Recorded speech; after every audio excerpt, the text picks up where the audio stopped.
Hi hello ಎಲ್ರಿಗೂ ಸ್ವಾಗತ ಸುಸ್ವಾಗತ. ನಿಮ್ಮ ಜೊತೆ ನನ್ನ ಕಥೆ ಧಾರಾವಾಹಿಯ ನಾಳಿನ ಸಂಚಿಕೆ ಏನಾಗಿದೆ ನೋಡೋಣ. ಎಲ್ಲರ ಆಶೀರ್ವಾದ ಬಹಳಷ್ಟು ಮುಖ್ಯ. ಪ್ಲೀಸ್ ಸಬ್ಸ್ಕ್ರೈಬ್ ಮಾಡಿ, ಶೇರ್ ಮಾಡಿ, ಲೈಕ್ ಕೊಡಿ. ಈ ಕಡೆ ಭೂಮಿನ ವ್ಯಾಯಾಮ ಮಾಡ್ಲಿಕ್ಕೆ ಅಂತ ಹೇಳಿ ಕರಿತಾನೆ ಸಹಾಯಕ್ಕೋಸ್ಕರ. ಚಿನ್ನ ಭೂಮಿ ಬಾಯಿಲಿ ಅಂತ ಹೇಳಿ. ಆ ಸಮಯಕ್ಕೆ ಅಂಜು ಬಂದು ನನ್ ಕೇಳು, ನಾನ್ ಮಾಡ್ತೀನಿ. ನೀನೇನಮ್ಮ ಮಾಡ್ತೀನಿ? ನಮ್ಮ ಗಂಡ ಹೆಂಡತಿ ಇದ್ರ ಮಧ್ಯೆ ನನ್ನ ಹೆಂಡತಿ ಮಾಡ್ತಾಳೆ ಅಂತ ಹೇಳಿ ಅವನು ವ್ಯಾಯಾಮ ಮಾಡ್ಬೇಕಾದ್ರೆ ಆ ಮಂಡಿನ ಹೀಗೆ ಹಿಡ್ಕೊಂಡು ಮಾಡ್ತಿದ್ದಾಗೇನೆ ಅವಳಿಗೆ ಪಟ್ ಅಂತ ಮುತ್ತು ಕೊಟ್ಬಿಡ್ತಾನೆ. ಅವಳು ತಡಿಲಾರ್ದೆ ಒಳಗ್ ಬಂದ್ಬಿಟ್ಟು ರೂಮ್ ನಲ್ಲಿ ಜಗಳ ತೆಗಿತಾಳೆ. ನಜಿತ್ತು, ಅಯ್ಯೋ ಬಹಳ ಸೆಕೆನಪ್ಪ, ಎಷ್ಟು ಸೆಕೆ ಅಂತೇಳಿ ಕಿಟಕಿ ಓಪನ್ ಮಾಡ್ಲಿಕ್ಕೆ ಅಂತ ಹೋಗ್ತಾನೆ. ಹೋಗ್ತಿದ್ದಾಗೇನೆ ಇವಳು, ನೀವ್ ಯಾರು ಪರ್ಮಿಷನ್ ತಗೊಂಡ್ ಮುತ್ತು ಕೊಟ್ರಿ? ನೀವ್ ಯಾರು ನನಗೆ ಮುತ್ತು ಕೊಡ್ಲಿಕ್ಕೆ? ಥೂ, ನೀವ್ ಮುತ್ತು ಕೊಟ್ಟಿದ್ರೆ ನನ್ಗೆ ಅಸಹ್ಯ ಆಗ್ತಾ ಇದೆ. ನಾನು ಸಿಗಿಪಿಡಿ ಸೋಪೆಲ್ಲ ಹಾಕಿ ಚೆನ್ನಾಗಿ ತೊಳ್ಕೋಬೇಕು ಮುಖನ. ನಿಮ್ಗೆ ಏನ್ ಮಾಡ್ಬೇಕು ಗೊತ್ತಾ, ಸಿಟ್ಟು ಬರ್ತಾ ಇದೆ ನನಗೆ ಅಂತ ಹೇಳಿ ದಿನ ತಗ್ತು ಹೊಡಿತಾಳೆ. ಅಯ್ಯೋ ಪೊಲೀಸ್ ಹೆಂಡತಿಯಿಂದ ಪೊಲೀಸ್ ಮೇಲೆ ಹ್ಯಾರಾಸ್ಮೆಂಟ್. ಭೂಮಿ ಹೇಳ್ತಾಳೆ, ನಾನು ಪೊಲೀಸ್ ಹೆಂಡತಿ ಅಲ್ಲ, ಅಗ್ರಿಮೆಂಟ್ ಹೆಂಡತಿ ನಾನು. ಅದೇ ನಾನು ಹೇಳಿದ್ದೆ. ಅಜಿತ್ ಹೇಳ್ತಾನೆ, ನೋಡು ಸಂಸಾರ ಕಲ್ಚರಲ್ ಆಗ್ಬೇಕು, ಆಕ್ಟಿಂಗು ಪ್ರಾಕ್ಟಿಕಲ್ ಆಗಿರ್ಬೇಕು ಅಂತ ಹೇಳಿದೀನಿ ತಾನೆ.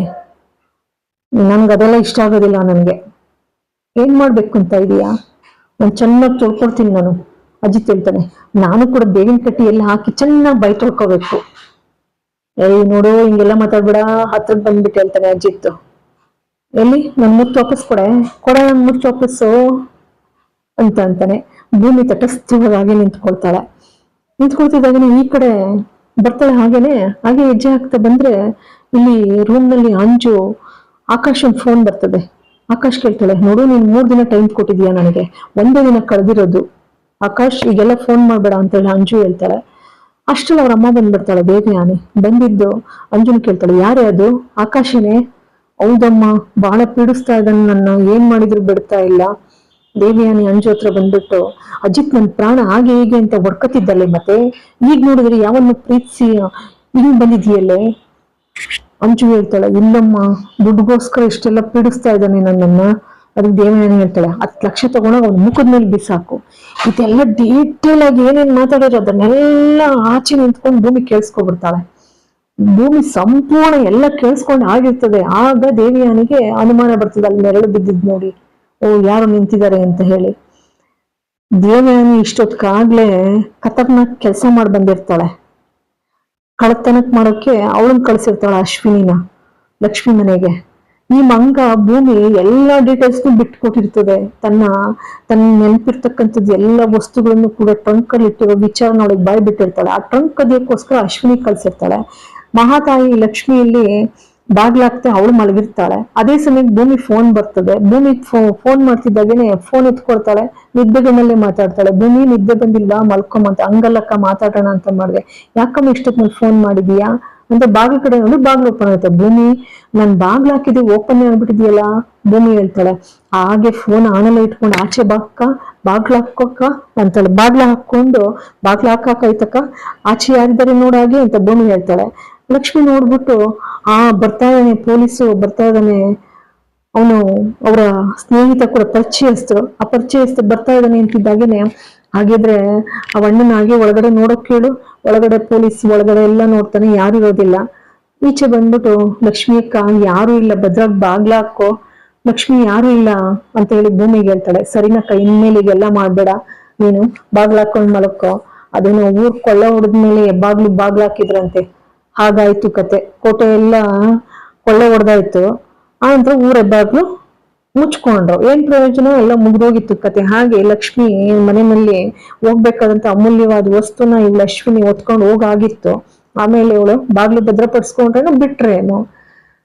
ಈ ಕಡೆ ಅಷ್ಟೆಲ್ಲ ಖತರ್ನಾಕ್ ಕೆಲಸ ಮಾಡಿ ಅಶ್ವಿನಿ ಹತ್ರ ಆ ಟ್ರಂಕ್ ತೆಗಿತಿದ್ದಂಗೆ ಎಷ್ಟು ಅದೃಷ್ಟ ನೋಡಿ ಅವಳದು. ಭೂಮಿ ಎಲ್ಲಾ ವಸ್ತುಗಳು ಸಿಗ್ತದೆ. ಯಾವ ಮೀನಿನ ಪೆಂಡೆಂಟ್ ಹುಡುಕ್ತಾ ಇದ್ಲು ಚೈನನ್ನ, ಆ ಚೈನು ಕೂಡ ಸಿಕ್ಬಿಡ್ತದೆ. ಅದಕ್ಕೆ ಹೇಳಿರ್ತಾಳೆ ದೇವಯಾನಿ, ಪರವಾಗಿಲ್ವೇ, ಒಳ್ಳೆ ಸಾಹಸನೆ ಮಾಡಿದ್ಯಾ, ಇದೇ ಬೇಕಿದ್ದು ನನಗೆ, ಇನ್ ಮುಂದ್ ನೋಡ್ ಆಟನ. ಅವಳು ಕೇಳ್ತಾಳೆ ಅಶ್ವಿನಿ, ಇನ್ ಮುಂದಕ್ಕೆ ಏನ್ ಮೇಡಮ್? ಅವಳು ಹೇಳ್ತಾಳೆ ದೇವಯಾನಿ, ಎಷ್ಟು ಫಾಸ್ಟ್ ಆಗಿದ್ಯಾ ನೀನು. ಹೌದು, ಮತ್ತೆ ಆ ಕೆಲಸ ಆಗಿಂದಾಗೆ ಮುಗಿಸ್ಬಿಡ್ಬೇಕು ಅಂತ ಹೇಳಿ ಅಶ್ವಿನಿ ಹೇಳ್ತಾಳೆ. ಅದಕ್ಕೆ ದೇವಯಾನಿ, ನೋಡು, ನಾನು ಹೆಂಗೆ ಸೂತ್ರಧಾರಣಿಯಾಗಿ ನಾನು ಆಡಿಸ್ತಾ ಹೋಗ್ತೀನಿ ಆ ಪಾತ್ರದ ನಾನು ಕಳಾನಾಯಕಿಯಾಗಿ ಇಷ್ಟು ಸ್ಟ್ರಾಂಗ್ ಆಗಿದ್ದೀನಿ, ಅದ್ರಲ್ಲಿ ಹೀರೋ ಅಜಿತ್ತು ಅಷ್ಟೇ ಸ್ಟ್ರಾಂಗ್ ಆಗಿದ್ದಾನೆ. ಆದ್ರೆ ಅವನನ್ನ ಹೆಂಗೆ ಮರಳು ಮಾಡಿ ಮಲಗಿಸ್ತೀನಿ ನೋಡು. ನೆಕ್ಸ್ಟ್ ಅಶ್ವಿನಿ ಕೇಳೋದಕ್ಕೆ ದೇವಯಾನಿ ಹೇಳ್ತಾಳೆ, ಯಾವಾಗ ಕಳಿಸ್ತಿರೋದ್? ಅಶ್ವಿನಿ ಕೇಳ್ತಾಳೆ, ಯಾವಾಗ ಕಳಿಸ್ತಿರೋ ಭೂಮಿನ? ದೇವಯಾನಿ ಹೇಳ್ತಾಳೆ, ನಾಳೆನೇ ಕಳಿಸ್ತೀನಿ.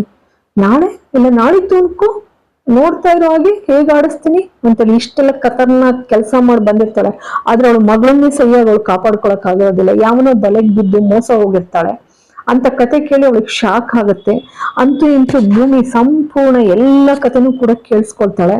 ಕೇಳಿಸ್ಕೊಂಡಿರ್ತಕ್ಕಂಥ ಭೂಮಿ ಏನಾದ್ರೂ ಅಜಿತ್ ಜೊತೆ ಬಾಯಿ ಬಿಟ್ರೆ ಖಂಡಿತ ಅಂಜು ಏನು ಅನ್ನುವಂತ ವಿಚಾರ ಎಲ್ಲವೂ ಕೂಡ ಅವಳ ನಿಜ ಬಣ್ಣ ಬಯಲಾಗ್ತದೆ, ನಿಜ ರೂಪು. ದೇವಯಾನಿಯ ಮುಖವಾಡವೂ ಕೂಡ ಒಂದಷ್ಟು ಕಳಚಿ ಬೀಳುವಂತಹ ಸಂದರ್ಭ ಬರ್ತದೆ. ಇಂತಹ ಈ ಒಂದು ಮುಂದಿನ ಸಂಚಿಕೆ ಕಾದು ನೋಡಿ ಏನಾಗುತ್ತೆ ಎನ್ನುವುದನ್ನ ಇಲ್ಲಿಗೆ ಈ ಒಂದು ಭಾಗ ಮುಕ್ತಾಯವಾಗ್ತದೆ. ನಿಮ್ಮೆಲ್ಲರ ಆಶೀರ್ವಾದ ಬಹಳಷ್ಟು ಮುಖ್ಯ. ಪ್ಲೀಸ್ ಸಬ್ಸ್ಕ್ರೈಬ್ ಮಾಡಿ, ಶೇರ್ ಮಾಡಿ, ಲೈಕ್ ಕೊಡಿ. ಮತ್ತೆ ಮೇಲಿಗೂ ಕೂಡ ಅನಂತ ಧನ್ಯವಾದಗಳು.